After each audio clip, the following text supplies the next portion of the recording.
Cerita diawali dengan memperlihatkan seorang dosen cantik bernama Barati atau kita panggil saja Rati. Diketahui ia yang akan mengajar mahasiswa di salah satu kampus ternama pun malah mendapati anak didik polontong yang bersikap tidak sopan kepadanya. Hal itu tentu membuat Rati sangat marah dan Get out of my class. akibat tamparan yang dilayangkan terhadap siswa Badung tersebut membuat Rati harus dipanggil oleh rektor yang menyuruhnya untuk meminta maaf pada mahasiswa tadi karena ternyata anak Badung tersebut adalah putra dari seseorang yang berpengaruh di universitas tersebut, di mana Rati yang merasa bahwa dirinya tak bersalah pun memutuskan untuk pergi begitu saja. Kostanza. Sementara di sisi lain, kita akan diperlihatkan pada politisi jahat, licik, dan berbahaya yang bernama Narasima atau kita panggil saja Sima. Saat ini ia terlihat sedang memberikan pelajaran kepada seorang reporter yang terus membahas kinerja Sima selama menjabat. Ia yang tak ingin satu orang pun ikut campur dalam urusannya, lantas mengancam si wartawan hingga membuatnya lari ketakutan.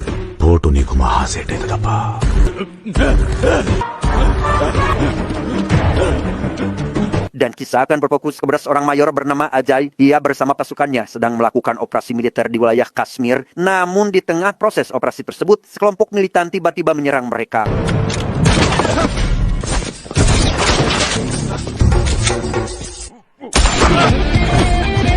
Tak lama dari itu, Ajay dan rekannya dihubungi oleh sang atasan untuk berkumpul di suatu ruangan. Di sana mereka melihat sebuah tayangan video yang memperlihatkan beberapa bocah sedang disandra oleh anggota militan. Hal itu mereka lakukan karena ingin salah satu anggota militan yang kini telah ditahan oleh para tentara agar segera dikembalikan.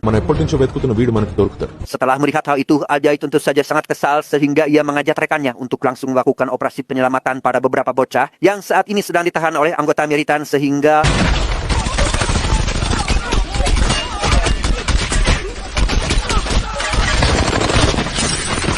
di tengah aksi saling adu tembak itulah, rekan seperjuangan Ajay malah terpancing emosi yang disebabkan oleh pembicaraan para anggota militan dan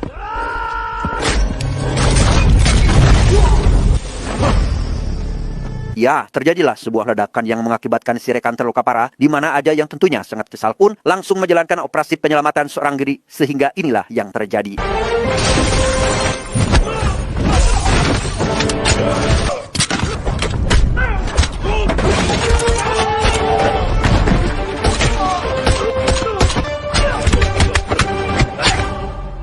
Setelah operasi penyelamatan selesai, semua tentara dikumpulkan di ruangan yang sama. Seorang komandan menyuruh salah satu anggotanya agar mewakili prajurit yang terluka untuk menghadiri acara pernikahan adik si prajurit tersebut. Like my boy, Ajay. Singkat cerita, sampailah Ajay di rumah ibundanya si prajurit yang ternyata adalah dosen Rati. Namun Ajay malah dikejutkan pada halaman depan rumah ibu Rati yang nampak sangat berantakan seperti tak berpenghuni. Tak lama, datanglah seorang pria yang memberitahukan jika Rati sudah lama tinggal di sini akibat sebelumnya terkena serangan dari Sima yang berniat ingin menghabisi Rati karena diduga mengetahui rahasia jahat Sima. Mengetahui hal itu, Ajay tentu tak ingin tinggal diam dan langsung mencari keberadaan ibu Rati saat itu juga. Pencarian pertama, Ajay mendatangi kantor polisi untuk melihat setiap rekaman CCTV lalu lintas yang ada di daerah sana. Tapi sayang, Ajay sama sekali tidak menemukan keberadaannya. Khawatir jika ibu Rati dalam bahaya, Ajay segera membuat laporan kepada kepolisian. Alih-alih membantu masyarakat, si polisi justru malah menunjukkan sikap yang sangat tidak sopan, di mana ia malah mengusir Ajay dan menyebutkan jika selama ini dirinya tidak pernah membereskan masalah apapun, terkecuali masalah si Sima, yang membuat Ajay sangat marah karena merasa kepolisian di daerah ini lalai dalam bertugas.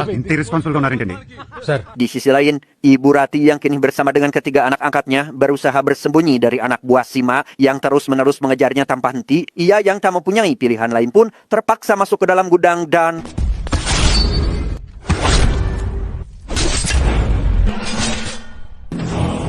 beruntung ada seekor burung merpati di sampingnya sehingga ia bisa menipu anak buah Sima dengan mengoleskan darah yang ada di tangannya pada burung tersebut, yang karena hal itu Bu Rati bisa berhasil terlepas dari kejaran para penjahat. Dirasa situasi cukup aman untuk kabur, Bu Rati mengajak ketiga anaknya keluar dari dalam sana. Namun sebelum pergi jauh, Bu Rati meminta anak-anaknya untuk diam di tempat selama dirinya membeli makanan. Tak lama keberadaan Bu Rati beserta anaknya berhasil diketahui oleh anak buah Sima. Mereka yang tentunya tak sabar ingin menghabisi semua target, lantas melakukan hal seperti ini. Beruntung Ajay datang di waktu yang tepat, melawan semua musuh satu persatu, yang karena hal itu pula, Bu Rati beserta ketiga anaknya bisa selamat dari orang-orang jahat yang sedari tadi terus menargetkannya.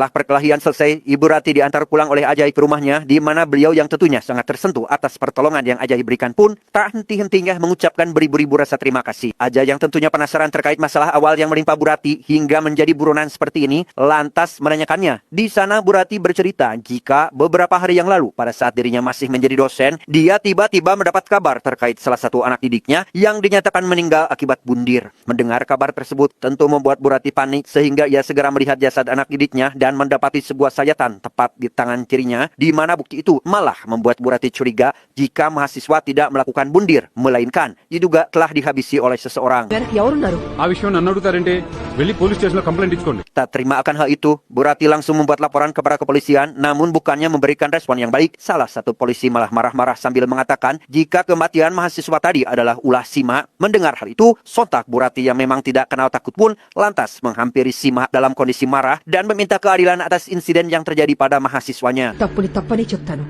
తప్పుని రైట్ అనుకుంటాను. Sima yang notabene memiliki kekuasaan di kotanya sama sekali tidak memperdulikan Bu Rati. Bahkan ia menyuruh untuk mencabut kembali laporannya kepada polisi. Namun karena Bu Rati tetap kekeh pada keputusannya, membuat Sima semakin kesal sehingga ia melakukan berbagai cara agar Bu Rati bisa dikeluarkan dari kampus tempat ia mengajar. Penyalahgunaan kekuasaan yang dilakukan oleh Sima berdampak pula pada kedua anak perempuan Ibu Rati yang kerap mendapatkan perlakuan tak menyenangkan dari anak buah Sima. Hal itu tentu membuat Bu Rati sangat sedih dan memutuskan mencabut laporannya agar kehidupan mereka kembali seperti semula. నేను ఇచ్చిన complaint withdraw చేసుకుంటున్నాను. ఇచ్చేది. ఊరికే భయపెడతారు. Thank you sir. Ibarat kata nasi sudah menjadi bubur, yang meski Bu Rati sudah mencabut laporannya, beliau tetap mendapat masalah besar. Tatkala dia dan ketiga anaknya hampir saja mati dihabisi oleh anak buah Sima, namun beruntung, beliau memiliki ide yang sangat brilian sehingga bisa kabur dari kejaran anak buah Sima. దగ్గర రెండు ప్రశ్నలకి సమాధానం. Itulah sedikit kisah awal kenapa Bu Rati bisa jadi target Sima, di mana setelah mendengar semua itu, Ajai mengajak Bu Rati untuk mendatangi satu persatu orang yang telah membuatnya menderita, dan dengan cara itulah, nama baik Bu Rati bisa pulih, sekaligus dirinya bisa kembali mengajar di kampus sebelumnya. Sir madam గారు అపాయింట్మెంట్ లేదు. మేడం రేపటి నుంచి కాలేజ్కి వచ్చి Setelah semua hal yang sempat hilang telah kembali, Ajai mengajak Bu Rati ke rumah Sima dan langsung melakukan penyerangan saat itu juga.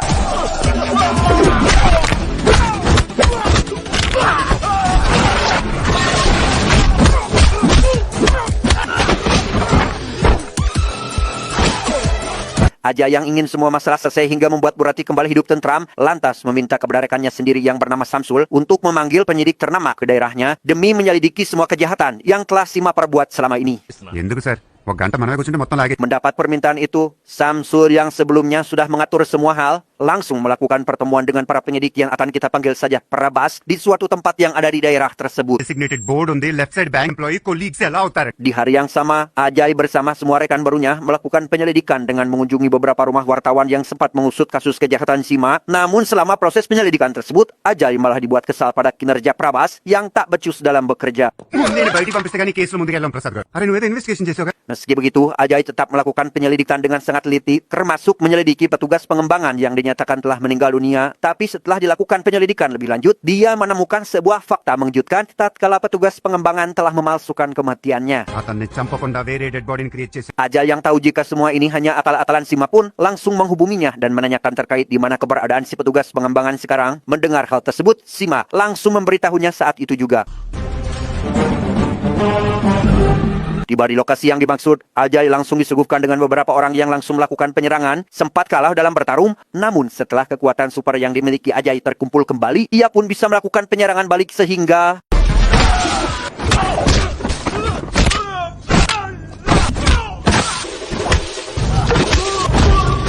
Setelah mengalahkan semua musuh seorang diri, Ajai membawa petugas pengembangan ke hadapan puluhan reporter. Di sana, Pak Petugas memberitahukan fakta yang sebenarnya jika selama ini dia telah mengumpulkan beberapa barang bukti terkait kejahatan yang dilakukan oleh Sima selama ini. Oleh karena itu, si petugas sangat mempercayakan para Ajai untuk kembali mengusut kasus ini hingga tuntas dengan memberikan semua barang buktinya. Dengan adanya beberapa barang bukti yang kuat, Ajai menghampiri para menteri yang sedang duduk santai menikmati uang rakyat. Hal tersebut tentu saja membuat Ajai sebagai tentara yang begitu mengabdi kepada negara sangat-sangat dibuat kesal ketika melihat tikus-tikus berdasi bahagia di atas penderitaan rakyat.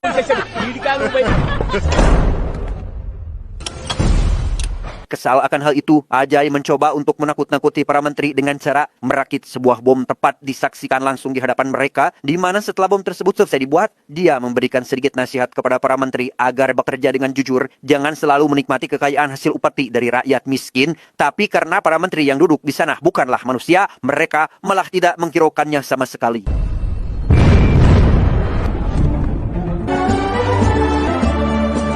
Singkat cerita, setelah semua masalah selesai, Bu Rati akhirnya menggelar pernikahan putrinya. Akan tetapi kabar duka menimpa beliau tatkala putra kandung satu-satunya dinyatakan meninggal dunia, yang meskipun begitu, Bu Rati berusaha untuk tetap kuat dan tegar karena tak ingin menunjukkan raut sedih di hadapan semua orang, terutama terhadap ketiga putri angkatnya.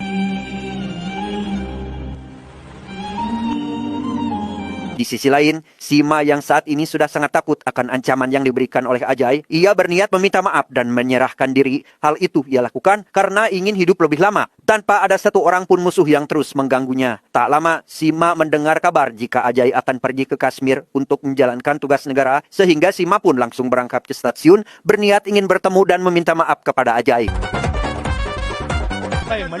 Setibanya di sana, Sima yang sebelumnya dikenal licik dan berbahaya, kini sikapnya tiba-tiba berubah 180 derajat, di mana Ajay yang melihat hal itu pun sangat dibuat jijik. Namun meski begitu, dia tetap merespon Sima dengan sangat baik ketika Sima berniat merubah dirinya menjadi lebih baik.